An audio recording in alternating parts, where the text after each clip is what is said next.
وادی حج کے کچھ مہینے بعد نبی کریم صلی اللہ علیہ وآلہ وسلم کو بخار محسوس ہوا۔ آپ صلی اللہ علیہ وآلہ وسلم کمزور ہوتے جا رہے تھے، مگر زبان پر اب بھی امتی امتی کے الفاظ تھے۔ ایک دن نبی کریم صلی اللہ علیہ وآلہ وسلم نے پردہ ہٹایا اور صحابہ کو نماز پڑھتے دیکھا۔ مسکراہٹ چہرے پر آئی۔ یہ آخری بار تھا جب امت کو دیکھا۔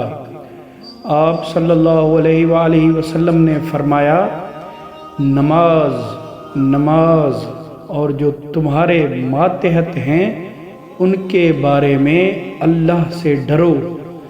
یہ آپ صلی اللہ علیہ وآلہ وسلم کے آخری الفاظ تھے۔ امت کے لیے رحمت کا پیغام۔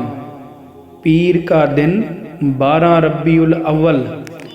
آپ صلی اللہ علیہ وآلہ وسلم نے عائشہ رضی اللہ تعالی عنہا کے سینے پر سر رکھا اور دنیا سے رخصت ہو گئے۔ پورا مدینہ خاموش تھا، فرشتے بھی گویا غمگین تھے۔ حضرت عمر رضی اللہ تعالی عنہ تلوار لے کر کہنے لگے، جو کہے نبی کریم صلی اللہ علیہ وآلہ وسلم کا انتقال ہو گیا، میں اسے قتل کر دوں گا۔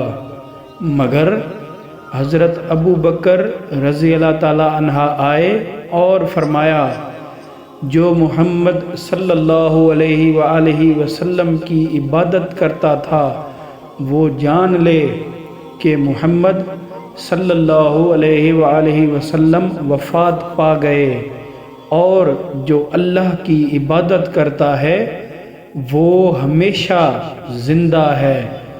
نبی کریم صلی اللہ علیہ وآلہ وسلم کو اسی جگہ دفن کیا گیا جہاں آپ کا وصال ہوا۔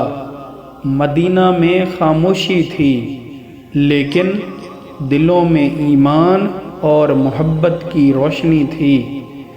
یہ دن بظاہر جدائی کا دن تھا، مگر حقیقت میں رحمت عالم صلی اللہ علیہ وآلہ وسلم کی تعلیمات ہمیشہ کے لیے زندہ ہو گئیں۔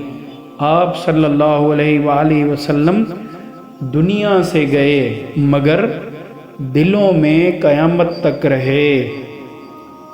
مزید ایسی اسلامی ویڈیوز کے لیے ہمارا چینل سبسکرائب کر کے بیل آئیکن دبا دیں تاکہ آپ کو زیادہ معلومات ملتی رہے۔